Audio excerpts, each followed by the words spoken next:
মানে বিষয়টা হইলো কি, আমার মাথায় আজকে কেন যেন একটা জিনিস কাজ করতেছে। ওনার ওস্তাদ হইলো হায়দার দেওয়ান সাহেব, কিন্তু তার গুরু হইলো রশিদ সরকার সাহেব। উনি দুই নূরেরই অধিকারী।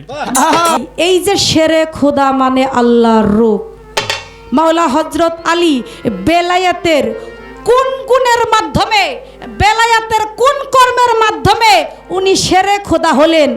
মাওলা আলী 27 ইঞ্চি তরবারি দিয়ে এমন এক কোপ মারছে, হ্যাঁ ওই হাতের উটের বাচ্চা দুই ভাগ হইয়া যেই বড় উটের মধ্যে বসা ওইটা ফাইরা আমরের মাথার মধ্যে লোহার হেলমেট ছিল, হেলমেট ফাইরা পা হইতে মাথা পর্যন্ত দুই ভাগ। ভাই এই যে বেলায়েত, এই বেলায়েতটা আমার মাওলা হযরত আলীর নামে গান করলেন, আলীর গুণকীর্তন করলেন, সব কিছুই আপনার ঠিক আছে, সব কিছুই আপনি করলেন। আমি শুধু জানবো মাওলা হযরত আলী একদিন নিশিরাত্রে দুটি হাত উঁচু করে উনি আকাশের দিকে চেয়ে চেয়ে আল্লাহর কাছে বেলায়েতের কিছু শক্তি উনি পেলেন। আমি শুধু জানতে চাই ওই নিশিরাত্রা উনি কিভাবে আল্লাহর কাছে হাত উঁচু করে ওই বেলায়েতের শক্তি উনি চাইলেন, চাওয়া মাত্রই আল্লাহ তাআলা তাকে দান করলেন। আর আপনি, আমার কথা না, আপনি বারবার কথাটা উল্লেখ করেছেন, ওয়াজহ শব্দের অর্থ হচ্ছে আল্লাহর রূপ, বলছে না? হ্যাঁ বলছে কি না? বলছে।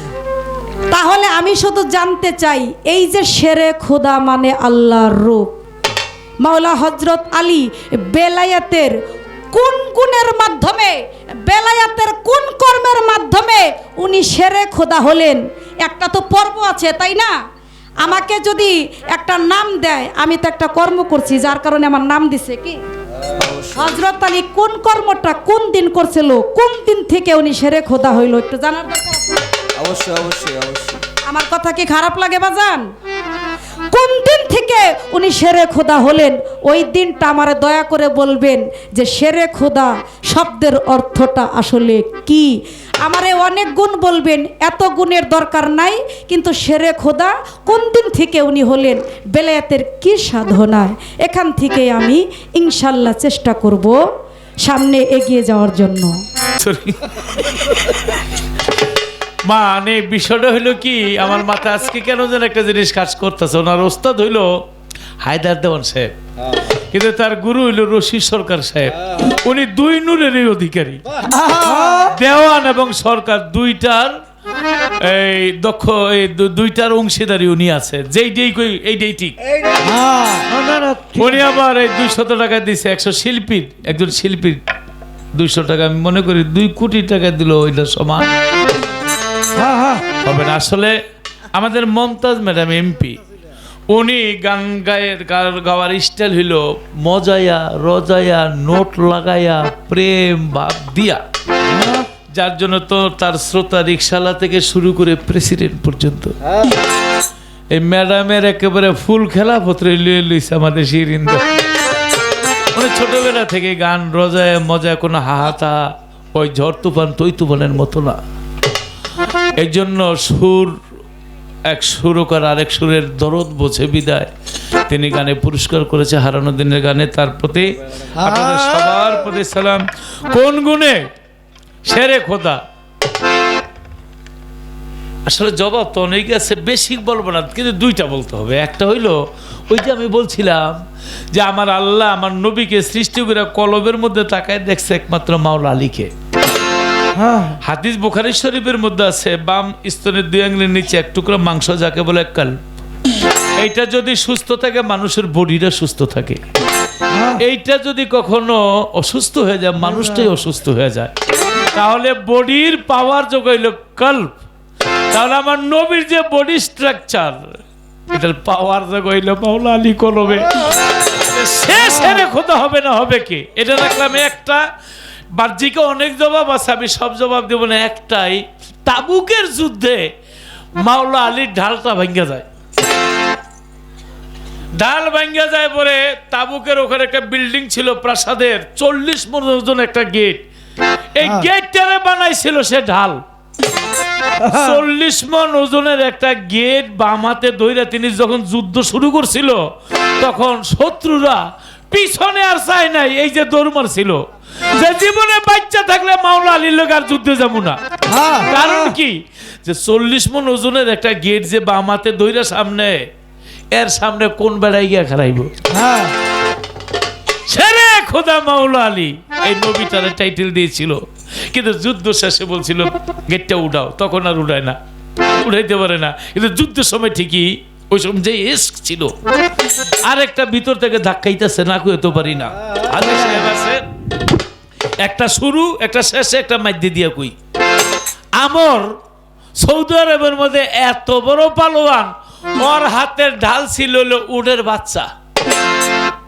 একটা ওর যদি 10 মণ হয়, বাচ্চার হতো 3-4 মণ। এইটা বামাতে লয়ে যুদ্ধ করতো, আর ওরে হায়ার করে নিত যুদ্ধ করার জন্য। তো নবী যখন মক্কা থেকে মদিনায় গেলেন, খাল কাটছে খন্দকের যুদ্ধের মধ্যে, খাল কাটছে যাতে এই কাফেরেরা এই খাল ডিঙে না আইতে পারে। হ্যাঁ দেখেন নবী 28টা যুদ্ধ করছে, আসলে একটা যুদ্ধ না, উনি খালি প্রতিবাদ প্রতিঘাত করছে। হ্যাঁ একটা লোক একটা থাপড় দিল, আপনি ফিরাইলেন, আরেকটা ঘুষা দিল, বাইরে আমি কি অন্যায় করছি, এইবার একটা ছুরি লইছে পেটে ঢুকাই দিব, তখন তো জীবন বাঁচছে না ফরজ।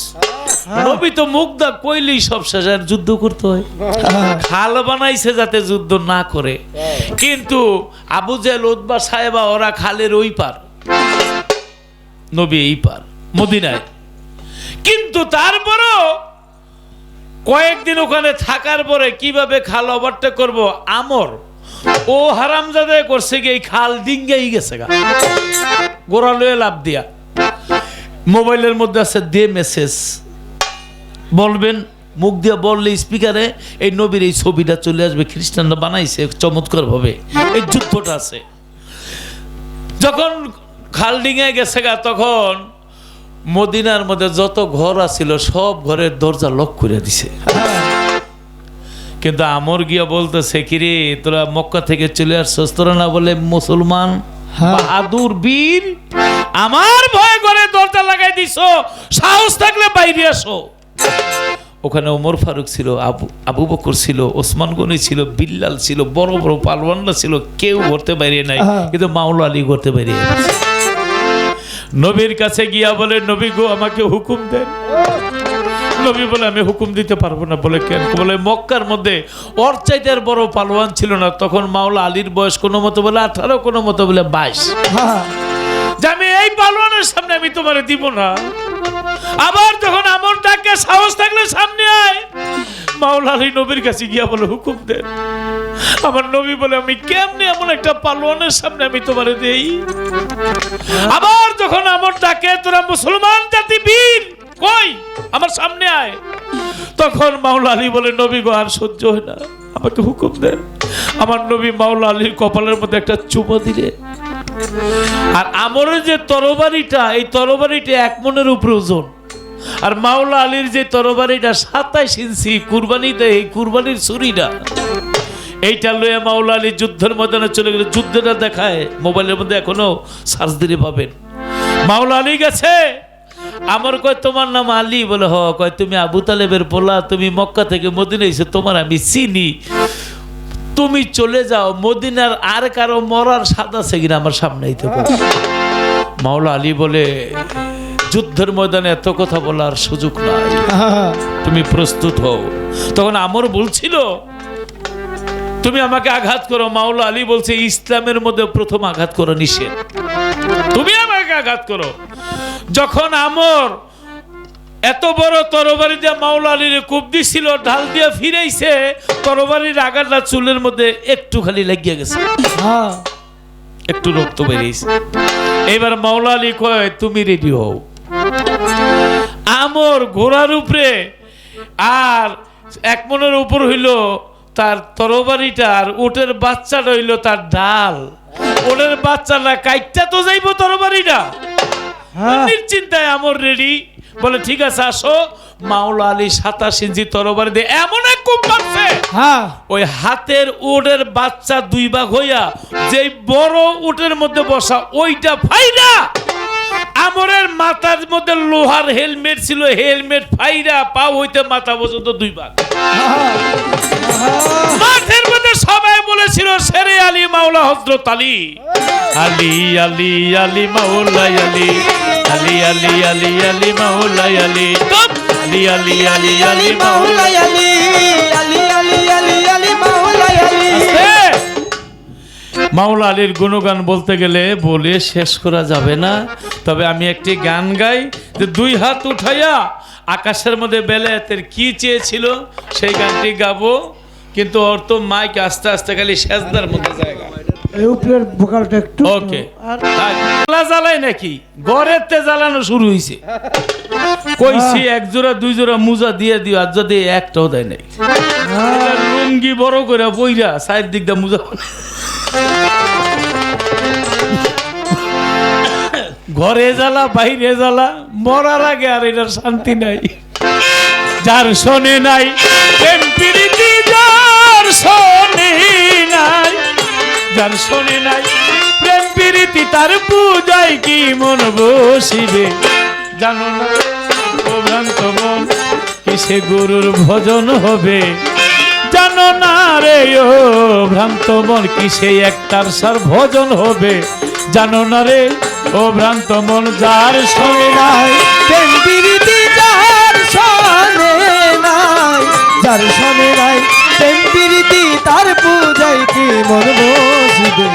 জানো না রে ও ভ্রান্ত মন কিসে গুরুর ভজন হবে, জানো না রে ও ভ্রান্ত মন। যাহার বদন দেখা মাত্র মনে জাগে আনন্দ,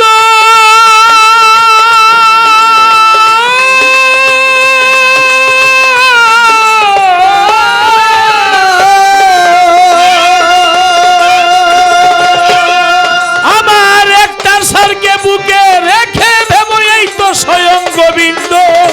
যাহার বদন দেখা মাত্র মনে জাগে আনন্দ,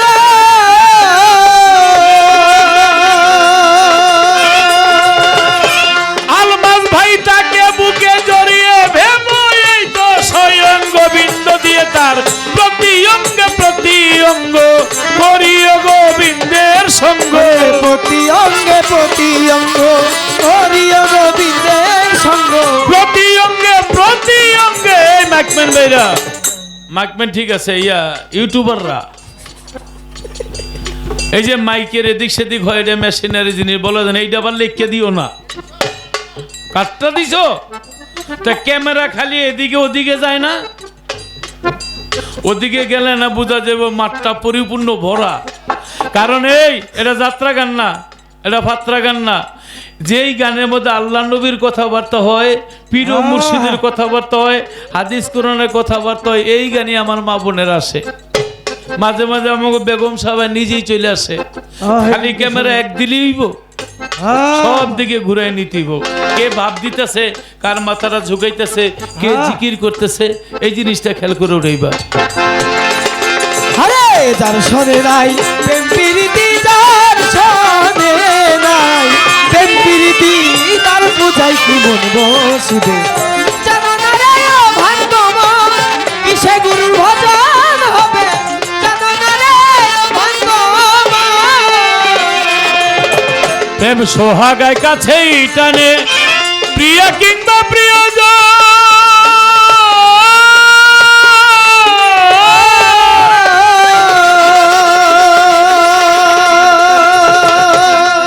আমার একটার সারে আপন ভেবে দিও প্রেমের আলিঙ্গন, তোমার মুখে যাহা মিঠা লাগে সপে দাও প্রাণ বন্ধুর বুকে। ওরে মুখে যাহা মিঠা লাগে সপে দাও প্রাণ বন্ধুর ভোগে। ওরে মুখে যাহা মিঠা লাগে সপে দাও প্রাণ বন্ধুর ভুগে। পরাণ কাঁদে যাহার লেগে হৃদয় কাঁদে তোমার, পরাণ কাঁদে যাহার লেগে তার প্রতিমায় থাকো ডুবে।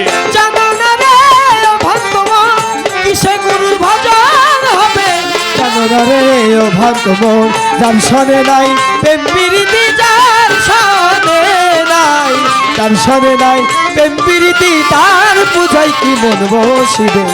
জানো না রে ও ভক্ত মন কিসে গুরুর ভজন হবে, জানো না রে ও ভক্ত মন। সবার চাইতে গোপন প্রীত শিরিন দেওয়ান বোন ওই যে চাইলো কি হাত তুলে আর আল্লাহ দিল কি এর জন্য গানটা নিছি সবার চাইতে গোপন প্রীত যার শোনে আদান প্রদান তার প্রতিমায় সেবা দিতে লাগে না ধর্মের ভেদ বিধান লাগে না ধর্মের বেদবিধান, লাগে না ধর্মের বেদবিধান। তবে আমার আল্লাহ বলেছিল মাওলা আলী পাবে আমার দোস্তের কাছ থেকে তুমি গ্রহণ করো। মা আয়েশা সিদ্দিকার ঘরে আমার নবী আর মাওলা আলী কলাই করে এমন একটা অবস্থা সৃষ্টি হয়েছিল, একটা কলস থেকে আরেকটা কলসের মধ্যে পানি ঢাললে যেভাবে কলকল কলকল করে, এমন আমার নবীর সিনা থেকে মাওলা আলীর সিনায় যা দিয়েছিল এমন কলকল কলকল করেছিল। আরেকটা জিনিস সমাজে বলা যাবে না শিরিন দেওয়ান, এটা গুরুর কাছ থেকে জেনে নিতে হবে যে এটা দিয়া বেলায়েতের কাজ হবে কিয়ামত পর্যন্ত। এটা 1, 2, 3 বেশি বলা যায় না, যার যার গুরুর কাছ থেকে জেনে নেবেন। সবার চাইতে গোপন প্রীত যার সনে আদান প্রদান তার প্রতিমায় সেবা দিতে লাগে না ধর্মের ভেদ বিধান। লাগে না ধর্মের বেদবিধান, লাগে না ধর্মের বেদবিধান। যেমন পঞ্চরসের প্রেমিক যারা প্রেমের হারিতেই ভরা, পঞ্চরসে প্রেমিকেরা প্রেমের হারিতে ভরা। আমার একটার সার প্রেমিক যারা প্রেমের হারিতে ভরা রাধা বল্লভে কয় পাইল যারা, বল্লভে কয় রাধা বল্লভে কয় পাইল যারা প্রেমের মোরা মোর সেই ভবে। জানো না রে ও ভাগ্যবান কিসে গুরুর ভজন হবে, জানো না রে ও ভাগ্যবান কিসে গুরুর ভজন হবে। শেরে খোদা অনেকে বোঝে যে এক শের শক্তি, আসলে শের এ খোদা, খোদার শের মাওলা আলী। মূল শব্দ হলো শের এ খোদা, শির যে বলা হয় এইটা। এই জন্য ময়ূরণী পদে যখন ছিল, নবী ছিল ময়ূরণী, হাসান হোসেন ছিল কানের দুল, মা ফাতেমা ছিল পাখা, হ্যাঁ, বা গলার ময়না, আর সেখানে মাথার তাজ ছিল মাওলা আলী করে বলল। যার শোনে নাই প্রেম প্রীতি, যার শোনে নাই, যার শোনে নাই প্রেম প্রীতি তার পূজায় কি মন বসিবে,